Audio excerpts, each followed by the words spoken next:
It's August 2020. We are on Old Town Square in Prague, Czech Republic, in front of the Gallery of Modern Art, which is based in a building called By the Stone Bell.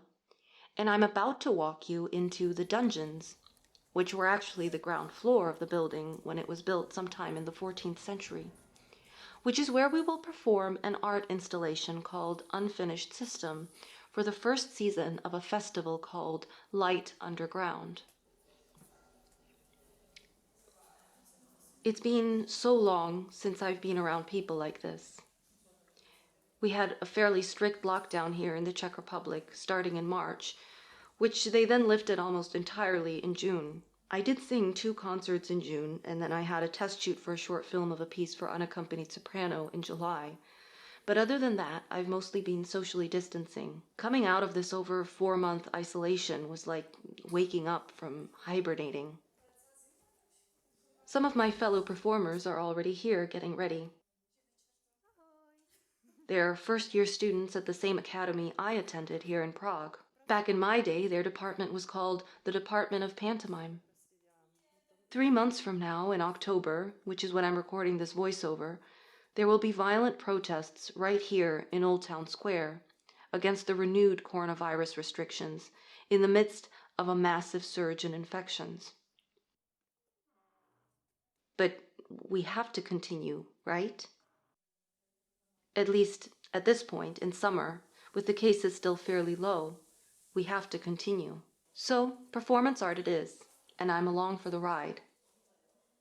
This is Hanka Turečková, a former principal dancer with the Czech National Theatre Ballet, now a fervent believer in natural movement and an expert in Laban movement analysis.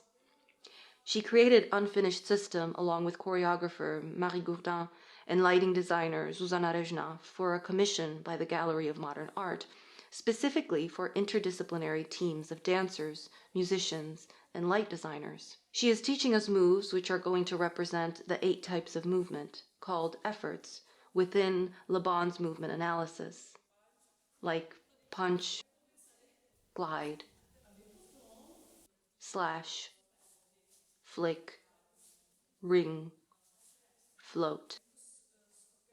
Then we're going to use chants. We each draw a unique sequence of movements and intensities and placements within space, which are going to form the final choreography. And absurdly, I keep thinking, is this art? The music is the final touch, the one thing that doesn't change with each performance. The conductor, Jan Bubak, wrote the vocal line for me. I'm supposed to be hidden among the dancers, which is why I'll be dancing with them. I guess the fact that one of the dancers starts unexpectedly singing is supposed to be shocking. The vocal line is inspired by birdsong.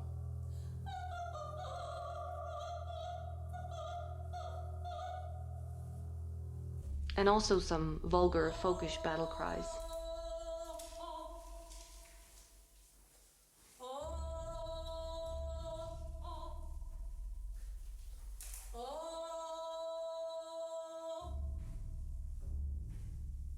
What occurred to me as we collectively built this piece in those 4 days is that the 20 minutes of the installation is impossible to capture on film. The audience of no more than 15 is able to wander from room to room in the dark, smoky space, through pillars of light, arm's length from the dancers, so close they can feel us moving the air, the bases of the music not just audible with the ear, but felt in the body. So, is it safe? No. Being in small spaces with other people isn't safe. Breathing other people's air isn't safe.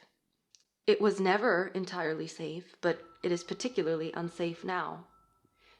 Yet the eagerness to assemble is so great that visitors bargain to get in even once capacity has been reached and have to be turned away at the door.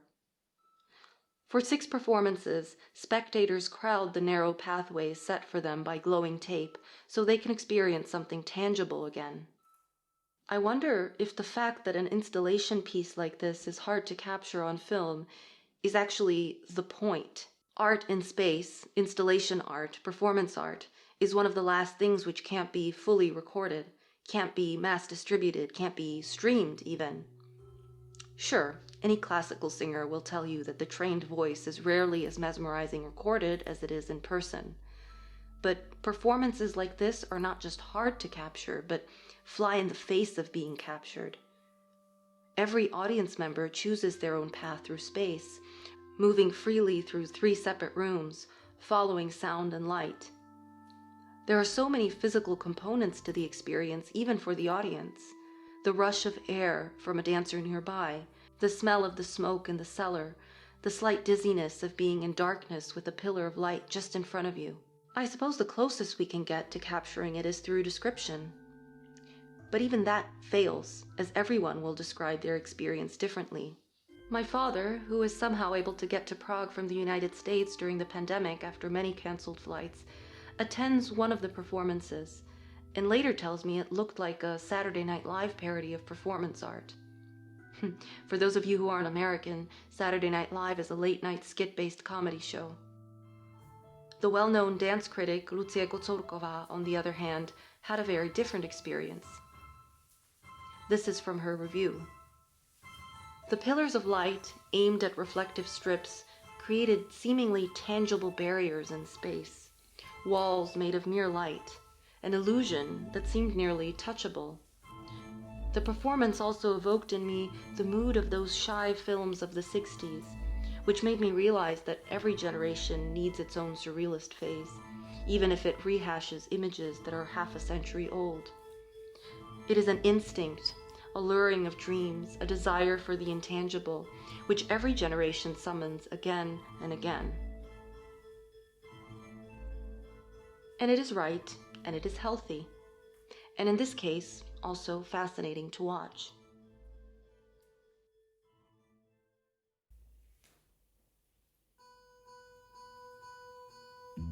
It was so strange being around people again.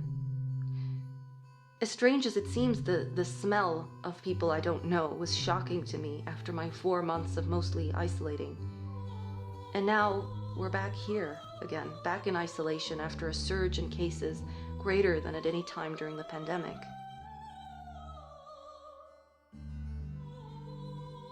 My 82-year-old grandmother attends one of the shows.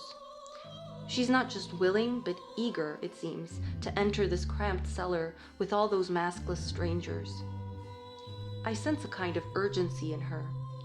She retired fairly recently as a prominent legal expert and dreaded university professor, and thought she would now finally have time to see and hear all the beautiful things for which she may not have otherwise had time. She doesn't like being in place for very long. The threat of being bedridden and unable to breathe is more real to her than it is to most, as she had upper respiratory issues for much of her life. But given how eagerly she descended into this crowded underground, I realized that, for her, it's not just about surviving. It's about having a life worth living. And that's a balancing act we all confront, consciously or not, on a daily basis, not just during a pandemic. But it becomes especially urgent the more we are confronted with our own mortality.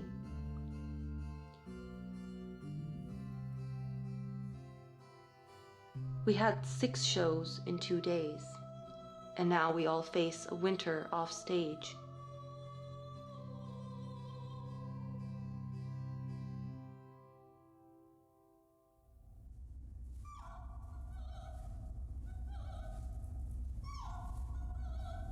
And that's art in the time of Corona. Ephemeral, made on stolen time.